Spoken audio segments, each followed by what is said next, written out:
What's good, everyone? I'm pulling this out of the archives. I've had this saved for a few months, but definitely did have to put in a little throwback to the Android 13 movie with the Trunks relevant unit. So for those unaware, this is the physical type Teen Trunks unit. It is a nuke lead type with the physical type attack increase of 33% for every physical key sphere obtained.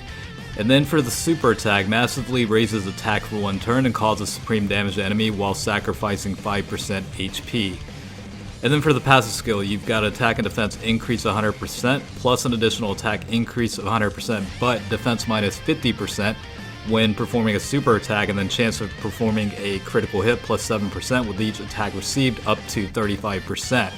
So, you know, it's kind of like give or take. You got your pros and cons with the unit in terms of like the passive skill sets as well as the super attack, but I'll give you my personal take on it here in a second. But in terms of link sets, you know, obviously I've got this guy at level 10 across the board. Royal Lineage at level 10 will be Key plus 2, attack increase of 5%.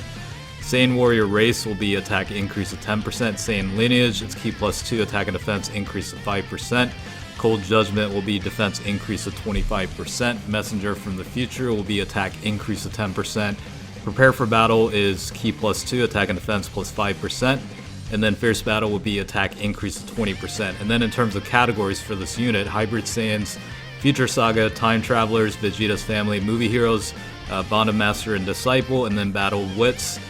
12 key multiplier is 140% for this unit, and you saw the pretty much, you know, maxed outs for the unit, but HP is 14,259, attack is 14,084, and then defense is 9,588. So, my personal take on it, I mean, I guess you could technically consider this guy a sleeper unit. The only problem, I think, overall with this package, I guess, is the fact that, you know, not only are you sacrificing 5% HP with every super attack, but your defense goes down by 50% as well. But if you think about it from the grand scheme of things, it's more or less an offensive type unit where you do get a pretty significant boost toward attack, along with, you know, the ability to massively raise attack for one turn, and, you know, your chance of performing a critical hit increases by 7% up to a max of 35%, you know, by receiving an attack up to a certain point. So, I mean, yeah, from a definitive standpoint, it's definitely more of an offensive unit, more so than it is defense. I mean, obviously the minus 50% defense, along with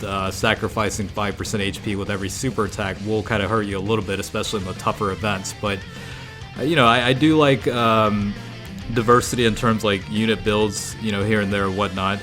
Again, it's probably going to be a little bit difficult for this unit to, you know, perform obviously on the tougher events, but I think in terms of like the overall scenario, you could certainly mitigate some of the HP drops and, you know, defensive liabilities with this unit with some of the, you know, other units that have like HP recovery functions based on transformation, like you see the SDR Super Vegito unit. Obviously with the you know, transformation, he's able to recover HP as well. So there are ways to mitigate it, but it's more or less at the end of the day a Gambit type card where you're going full attack mode basically, right? And then sacrificing some HP along the way based on whether you super 1 or 2 times and then, you know, take a hit with the defense drop in the passive skills. So I think overall it's an interesting unit, and, you know, this one would certainly be a potential for an EZA at some point. I don't know how soon it'll be, but, you know, at least on the JP side, this guy came out on November 29th of 2019, and then on the global side, April 2nd of 2020. So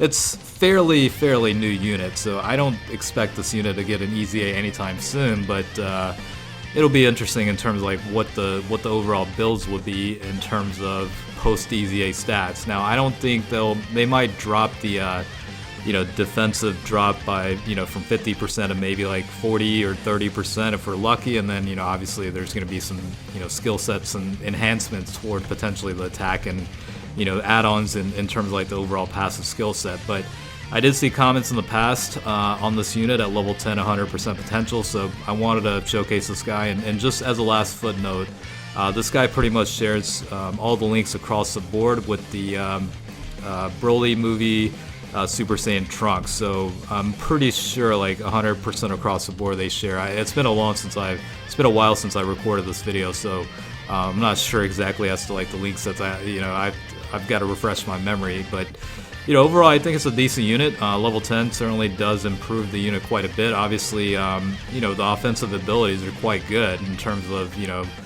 I don't know what the cap was, but like, I think I remember seeing 4 million plus in attack stats. So, again, this unit is more offense than it is defense, so just keep that in mind if you're considering either rainbowing the unit or working on link levels. Alright, this is a relatively short video. I tried to condense it this time around. Let me know if you actually enjoyed the shorter, condensed version, whereas, including 2 separate runs instead of 1. So let me know in the comments if you prefer it this way, but otherwise I'll catch you guys later, and as always, thanks for watching. See you guys next time.